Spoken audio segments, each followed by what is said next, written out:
सभी का स्वागत है। मैं हूं सुमित और बुधवार का दिन, जबकि भारतीय बाजारों में आज लगातार था तो चौथा दिन जबकि खरीदारी देखने को मिली, लेकिन आज की खरीदारी की इंटेंसिटी उस तरह की थी जितनी पिछले 3 दिनों में देखने को मिली। तो थोड़ी सी बिकवाली लास्ट आवर में मार्केट्स के अंदर आई, जब करेंसी के अंदर एक रिवर्स मूवमेंट देखने को मिला, यानी कि रुपया कमजोर हुआ, डॉलर मजबूत हुआ। उसके दम पे भारतीय बाजारों के अंदर एक बिकवाली का दौर आता हुआ दिखाई पड़ा और अलग अलग नंबर्स, अलग अलग स्टॉक स्पेसिफिक स्टोरीज मार्केट में चली रही थी। मिसाल के तौर पर एल&टी टेक नंबर्स के बाद थोड़ा प्रेशर देखने को मिला। नेस्ले में नंबर्स के बाद 350 रुपये के आसपास की बढ़त आज के सत्र में आते हुए दिखाई पड़ी, अच्छी तेज़ी थी। अल्ट्राटेक नंबर्स के बाद थोड़ा रिएक्शन वोलेटाइल रहा, लेकिन फिर भी लोअर लेवल से वहाँ पर मूव आता हुआ दिखाई पड़ा। निफ्टी बैंक करीब 54 रुपये की तेज़ी, 54 अंकों की तेज़ी वहाँ पर बनते हुए दिखाई पड़ी। सेलेक्टिव बैंक साथ तेज़ी में कामकाज कर रहे थे। इसके अलावा पीएसयू बैंकिंग बास्केट थोड़ा सा बैकफुट पे गया, लेकिन आईटी में आज बिकवाली थी। डिस्पाइट डॉलर में स्ट्रेंथ थी, लेकिन फिर भी आईटी आज डे लो के आसपास जाकर बंद होता हुआ दिखाई पड़ा। तो अलग अलग स्टॉक स्पेसिफिक स्टोरीज थी। थोड़ा लैक लस्टर मार्केट आप कह सकते हैं, क्योंकि आज बहुत ज़्यादा फायरवर्क नहीं था मार्केट में, बहुत एक्साइटमेंट नहीं था मार्केट में। इसके दम पे आज थोड़ा सा बैकफुट पे कामकाज होता हुआ दिखाई पड़ा। थोड़ा बहुत मूव पीएसयू में चल ही रहा है, इसमें एनएमडीसी, जिसमें बीएचईएल, जिसमें कोल इंडिया, जिसमें बाकी एनएचपीसी ऐसी कंपनियां जो कि तेज़ी में कामकाज कर रही हैं। आज भले ही ऊपर नीचे रहा हो, लेकिन अदरवाइज यहाँ पर लोअर लेवल से ज़रूर मूव आता हुआ दिखाई पड़ रहा है। चलिए, हेलो दोस्तों, अगर आप अपना पैसा शेयर मार्केट में इन्वेस्ट करके लाखों रुपए कमाना चाहते हैं तो आज ही आप स्टॉक के साथ जुड़कर अपना डीमैट अकाउंट आप बिल्कुल फ्री में ओपन कर सकते हैं, जहां पर आपका ब्रोकरेज चार्जेस बिल्कुल ना के बराबर लगता है। ब्रोकरेज लगता है तो सिर्फ इंट्राडे ट्रेड में, वह भी सिर्फ 20 रुपये। तो आज ही आप स्टॉक के साथ में जुड़ सकते हैं, लिंक डिस्क्रिप्शन में है, क्लिक करें और अकाउंट ओपन कराएं। सवाल जवाब का सिलसिला सीधे शुरू कर लेते हैं और बातचीत कर लेते हैं कुछ सवालों को लेकर भी। सबसे पहला सवाल जो मेरे पास आया है वो है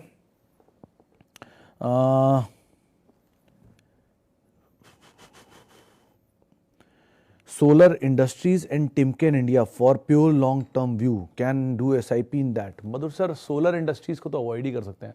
मतलब 1 2 3 तरह की चीज़ें देख लीजिए। सोलर इंडस्ट्री हुआ, या फिर एक और कंपनी में पढ़ रहा था हाल फिलहाल में, वो कंपनी, मतलब ये कंपनीज जो हैं, सोलर इंडस्ट्री बेसिकली काम क्या है, ये डायनामाइट्स प्रोवाइड कराते हैं इंडस्ट्रियल ब्लास्टिंग के लिए और होम ब्लास्टिंग के लिए। होम मतलब घर उड़ाने के लिए नहीं, लेकिन जो बिल्डिंग अभी हाल में टूटी थी नोएडा में, जो ट्विन टावर तोड़े थे, उसमें सोलर इंडस्ट्रीज़ का ही प्रोडक्ट लगा था। ये वन ऑफ द बिजनेस है। ये बेसिकली सप्लाईज करते हैं डिफेंस को भी और इंडस्ट्रियल ब्लास्टिंग के लिए भी। ठीक कंपनी है, कंपनी अच्छी है, लेकिन सरकारी ऑर्डर ज़्यादा है और सरकारी बिजनेस ज़्यादा है, तो वहाँ से पेमेंट्स का भी वैसे ही आउटकम आता है। चलने की वजह है लो इक्विटी साइज़, ये बहुत छोटी इक्विटी है, इस वजह चल जाता है। तो आप SIP वे में इसमें जाने की बजाय वन ऑफ एक बार को लेकर थोड़ा बहुत छोड़ सकते हैं, अगर आप बहुत लॉन्ग टर्म सोच रहे हैं तो। लेकिन बस ये ध्यान रखिएगा कि ये उन मिड कैप स्मॉल कैप में आता है जहाँ पर आप एक ऑलरेडी सब्सटेंशियल, मतलब मैं ये कंसीडर करके चल रहा हूँ कि आपके पास ऑलरेडी और सारे शेयरों में पोजीशन होगी, तभी आप इसमें जाना चाह रहे हैं। अगर ऐसा करने की सोच रहे हैं तो चुनाव ठीक है, लेकिन अगर आपका पहला और ओनली निवेश ही यही है तो चुनाव गलत है। तो आप उस हिसाब से सोचिएगा कि आपका एक सब्सटेंशियल हिस्सा पोर्टफोलियो का है और उसके अलावा एक नया निवेश आप करना चाह रहे हैं तो आप कर सकते हैं।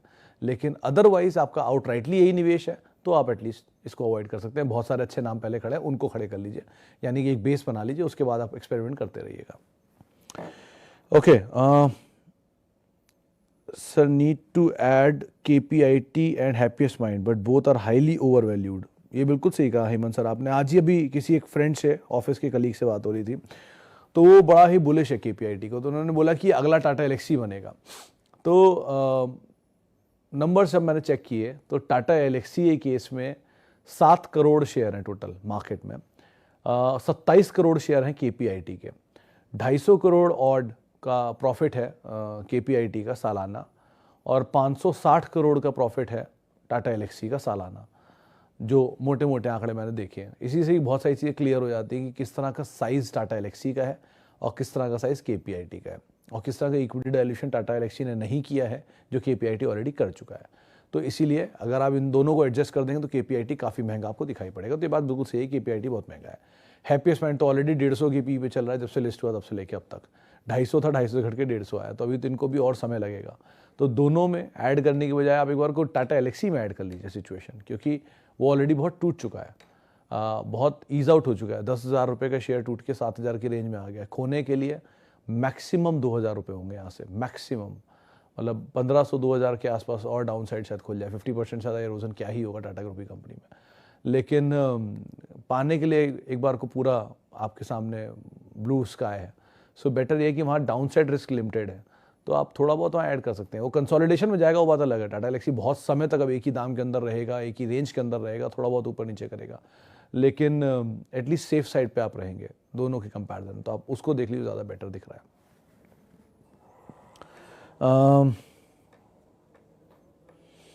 Share India as options volume at all time high. तो सर शेयर इंडिया ही क्यों मलिक साहब? शेयर इंडिया के बारे में थोड़ी जानकारी आप ले लीजिएगा। शायद उनका नीचे राइट्स इशू भी आया था पीछे, और कंपनी का मैनेजमेंट क्योंकि मैं पर्सनली भी जानता हूँ, सो बेटर आप अवॉइड ही कर लीजिए, ज़्यादा अच्छा है इसको। आपको अगर शेयर, आपको लगता है ऑप्शंस के वॉल्यूम बहुत हाई हो चुके हैं, तो आप उन कंपनी के साथ जाइए जो ऑप्शन में ज़्यादा काम करते हैं। एंजल में चले जाइए, वो भी ऑप्शन में काम करते हैं। BSE में चले जाइए, वॉल्यूम्स वहाँ होते हैं, लेकिन चलिए वहाँ उसके वॉल्यूम नहीं होते F&O के। तो आप किसी ब्रोकेज फर्म का जो एक्टिव स्टॉक है उसको देख सकते हैं instead of share India.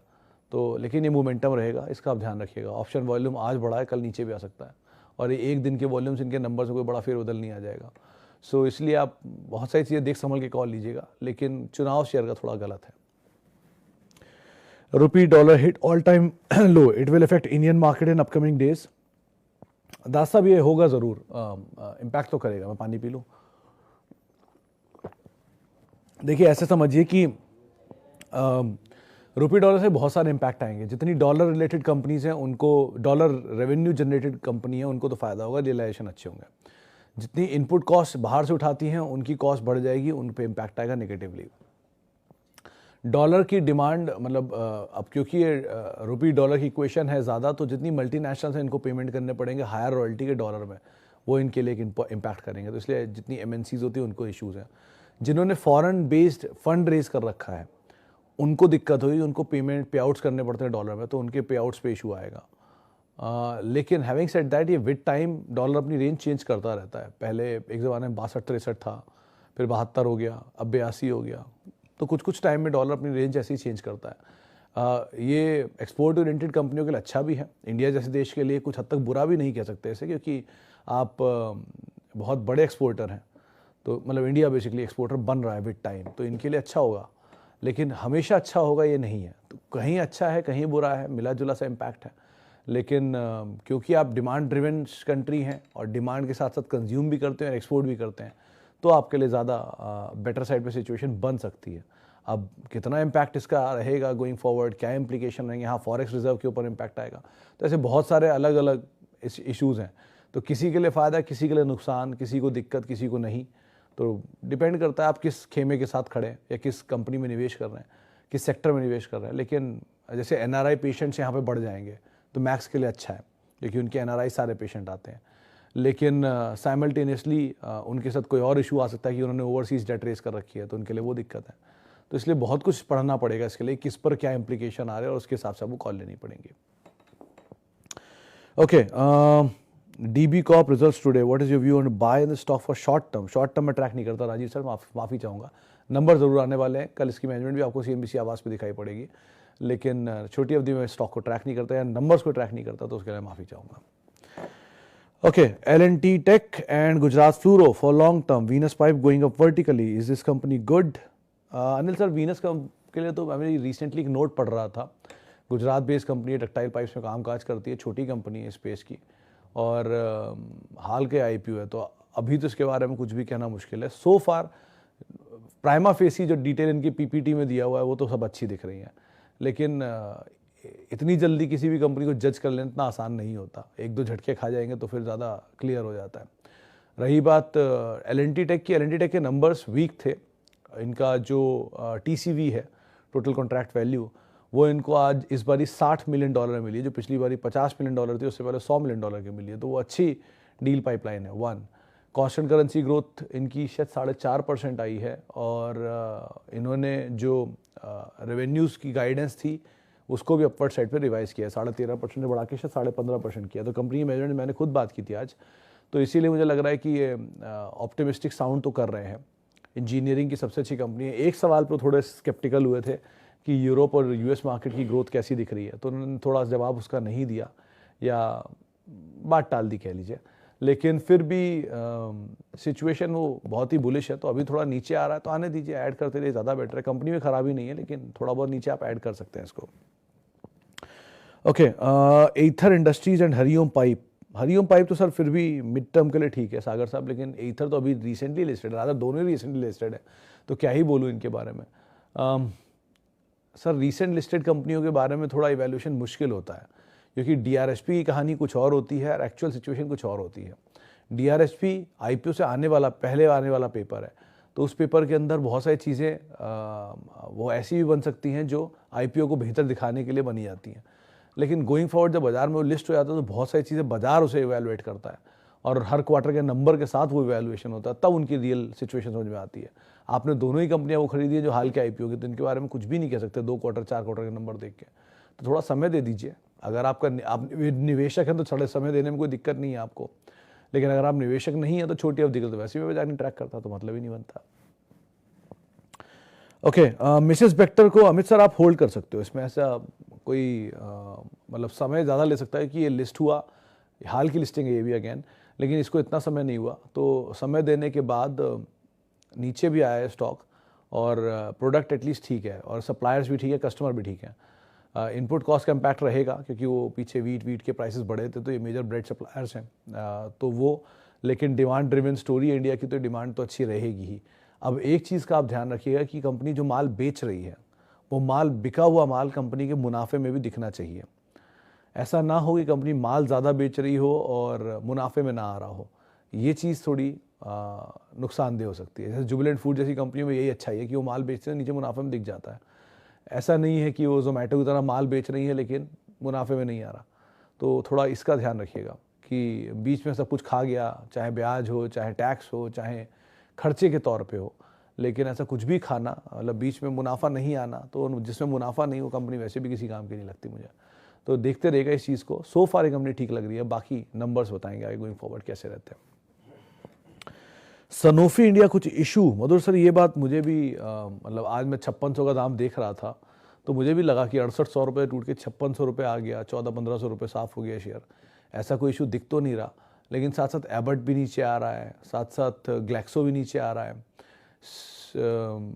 Shilpa Medicare भी साल के लो ही काट रहा है, बायोकॉन साल के लो पर ही है, तो ऐसे फार्मा में ही ओवरहैंग है। 1, 2 सनोफी में भी डिविडेंड के बाद से, क्योंकि डिविडेंड का नंबर वीक था और क्वालिटी खुद के सनोफी के नंबर भी वीक थे लास्ट क्वार्टर में, तो शायद मार्केट उसी के चलते बिकवाली कर रहा है कि वो नंबर्स का यहाँ पर भी नंबर ख़राब आएगा। अगर इस क्वार्टर के नंबर बेटर आ गए और डिविडेंड के नंबर गोइंग फॉरवर्ड सिचुएशन में ठीक हो गए तो वापस खींच जाएगा, लेकिन मल्टीनेशनल जाइंट है, सालों से इंडिया में है, ऐसा नहीं है कि 1-2 क्वार्टर 4 क्वार्टर में कुछ प्रॉब्लम आएगी, तो एटलीस्ट आप लंबी अवधि के तो बने रह सकते हैं, लेकिन छोटी अवधि के लिए नियर टर्म ओवरहैंग को देखते हुए थोड़ी बहुत एसआईपी कर सकते हैं, ऐसा नहीं कि अवॉइड कर दे स्टॉक को।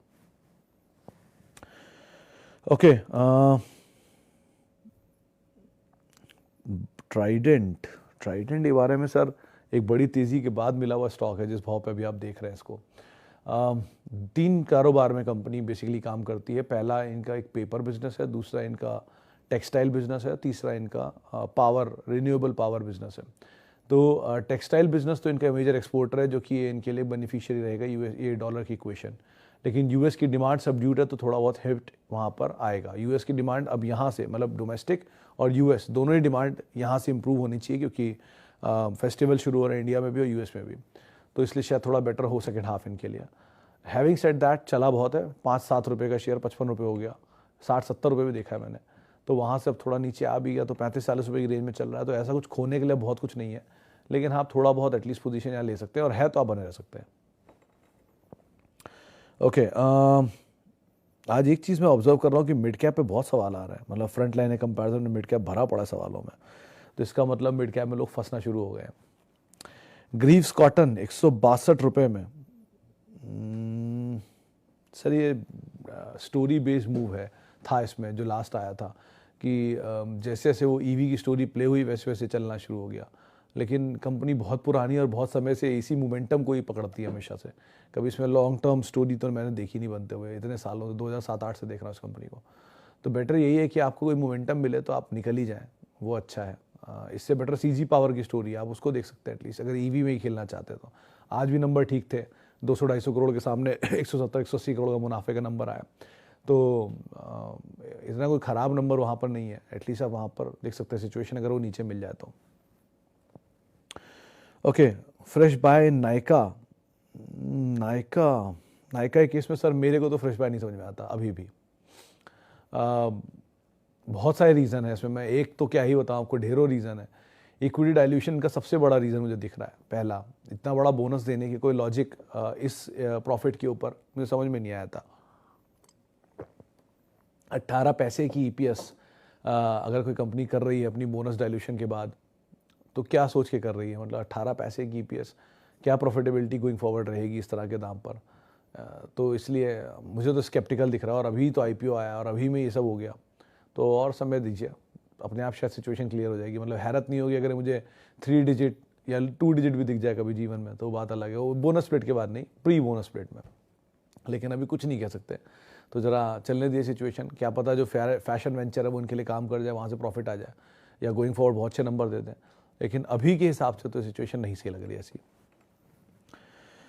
Piramal pharma and Jubilant food, sir Jubilant food तो आज चला था मित्रा साहब। पिरामल फार्मा तो अभी लिस्टेड, आज ही तो लिस्ट हुआ है, तो अभी तो इसके बारे में क्या ही बोलूँ। डीमर्जर वालों को ही बेचारों को लॉस लग रहा होगा। अभी तो T2D में है, लोअर सर्किट लग गया आज ही, तो लिस्ट होते। फेयर वैल्यू तो 180 रुपये बताई थी इसकी एक्सिस ने।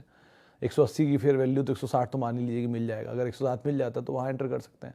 लेकिन इस ग्रुप के साथ ऑलरेडी बड़ी तेज़ी के बाद फिर इसमें डीमर्जर हुआ, फिर किसी को खास वैल्यू मिली नहीं है। तो अभी इट्स टू अर्ली टू से, नंबर आने दीजिए, इंडिविजुअल सिचुएशन देखने दीजिए। लेकिन फेयर वैल्यू जो एक्सिस की रिपोर्ट थी 180 दे रही है, तो आप मोटा मोटा 140, 150, 160 के आसपास रेंज की मान लीजिए। Okay, good time to enter Tata Elxsi. Tata Elxsi के केस में सर एक चीज़ का ध्यान रखिए कि ये टूटा तो बहुत है हाई से। बेटर इज 6800 से 7100, ये कहीं रेंज मिल जाए तो आप एक बार वो कॉल ले सकते हैं। लेकिन अदरवाइज हाँ, एंटर करने लायक सिचुएशन में आ रहा है, थोड़ा रेंज में रहेगा। लेकिन उस रेंज को अगर आप प्ले कर सकते हैं या टाइम का कंसोलिडेशन देख सकते हैं, तो आप ज़रूर इसमें एंटर कर सकते हैं। लेकिन 6800 7100 वो रेंज पे आप ध्यान रखिएगा। चलिए, इतने सवालों को मैं शामिल करूंगा। माफ़ी बहुत सारे लोगों से जिनसे आज हम बातचीत नहीं कर पाए, और आज बहुत सारे मिड कैप स्मॉल कैप के शेयर बातचीत के लिए आ रहे हैं। बहुत बहुत शुक्रिया उन सभी लोगों का जिन्होंने सवाल पूछा। आपसे मुलाकात होगी कल, तब तक के लिए @Sumit Research मेरा ट्विटर हैंडल है।